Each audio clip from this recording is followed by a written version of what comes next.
Hi, in today's video blog, we're going to learn about market failure.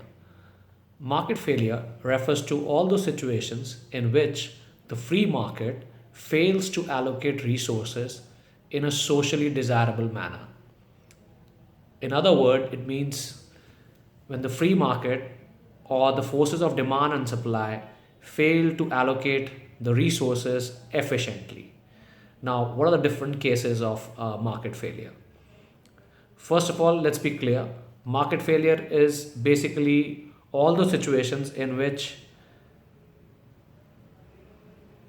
when the government is not there, how the resources would be inefficiently allocated. So the first instance of market failure is overconsumption of demerit goods. So in a free market economy where the government is not there, the demerit goods like alcohol and cigarettes, which have huge negative externalities or huge third party costs, will be overconsumed and overprovided. So that's a first market failure. Second market failure is merit good. Merit goods are those which have huge positive externalities, such as positive effects on the third parties.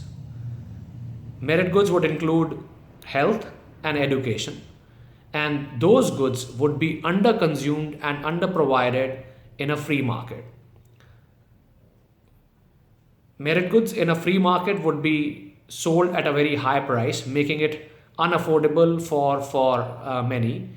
And secondly, people may not realize that those goods have positive impact not only on the individual himself but also on the third parties. For instance, if someone is getting educated, not only he would benefit, others would also benefit through his education.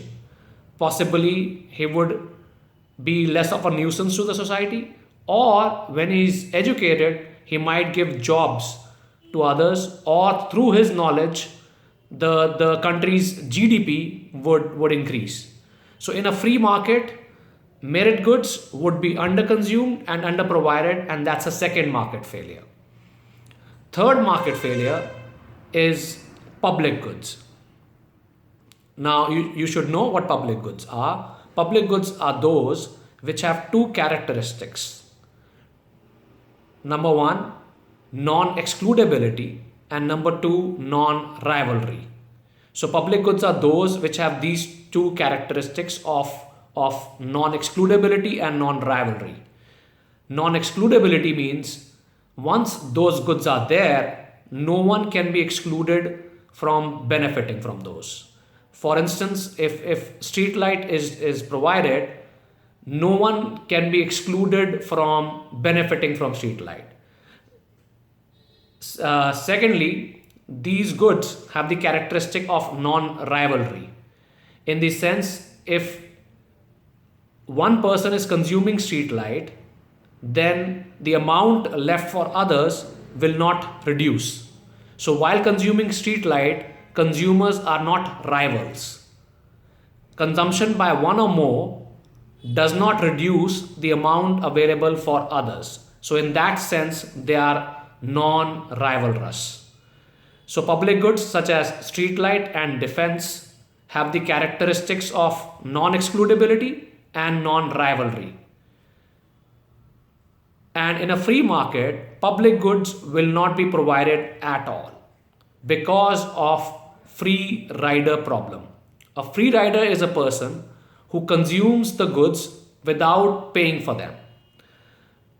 So if the government is not there, then a private firm might try to provide public goods. Now, how will they provide public goods? They might go door to door. A private firm might go door to door to collect funds for street light. But most people would not pay for the street light.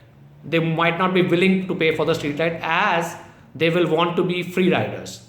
They will want to enjoy the street light without paying for it.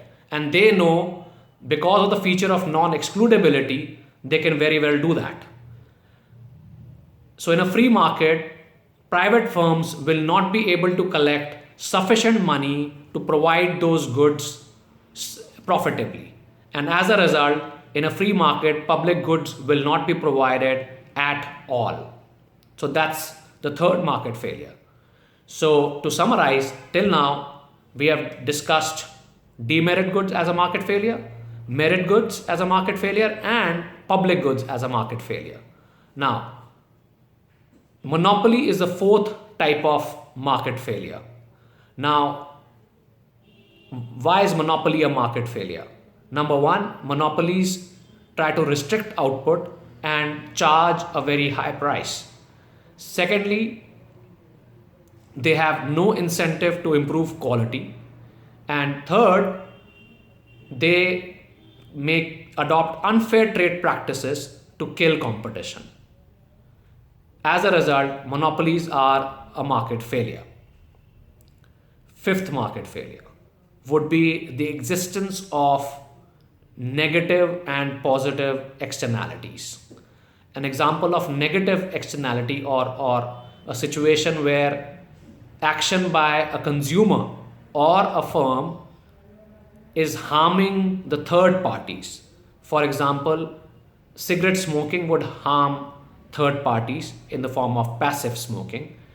And if a firm is polluting the environment, then again it is harming the third parties which are neither consuming the goods produced by the firm nor are getting the profits.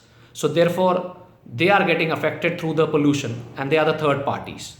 So in a free market, when there is negative externality, the goods would be overconsumed or overproduced from society's perspective.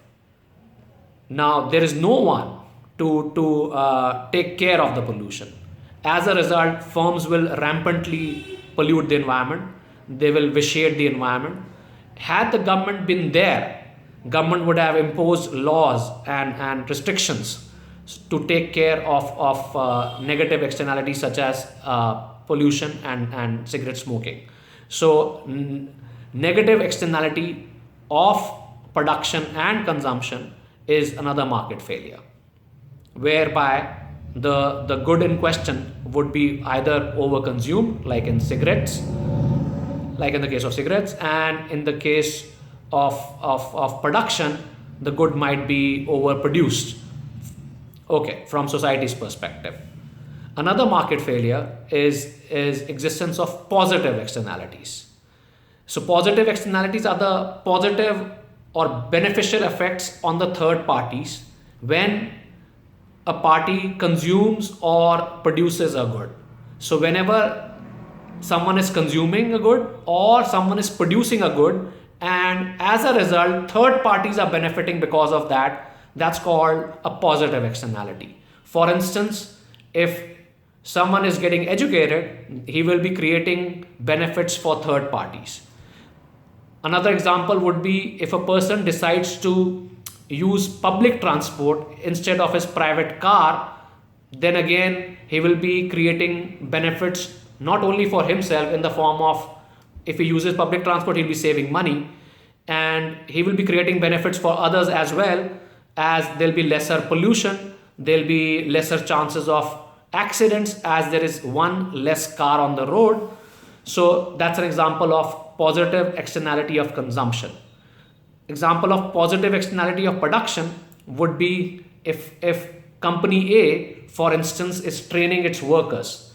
If company A is training its workers, then those workers sooner or later would leave firm A and join firm B or C.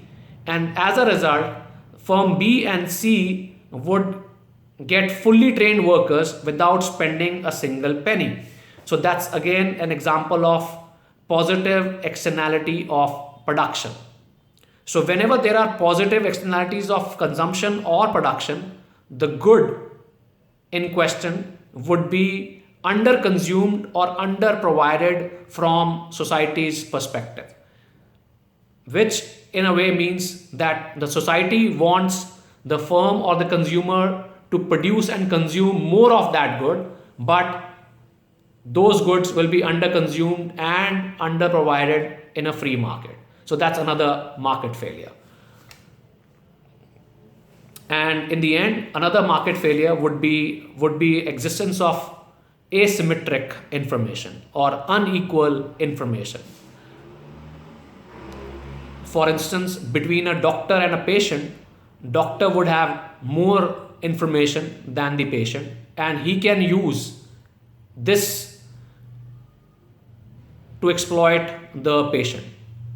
For instance, if there's a normal chest pain which a person is suffering from, the doctor might say that there's something wrong with his heart, and so as a result, he might call him more often, and or he might send him for different tests, and through that he might get more commission. So that's another type of market failure. I hope you have understood the concept of market failure from this video blog. See you later. Thank you.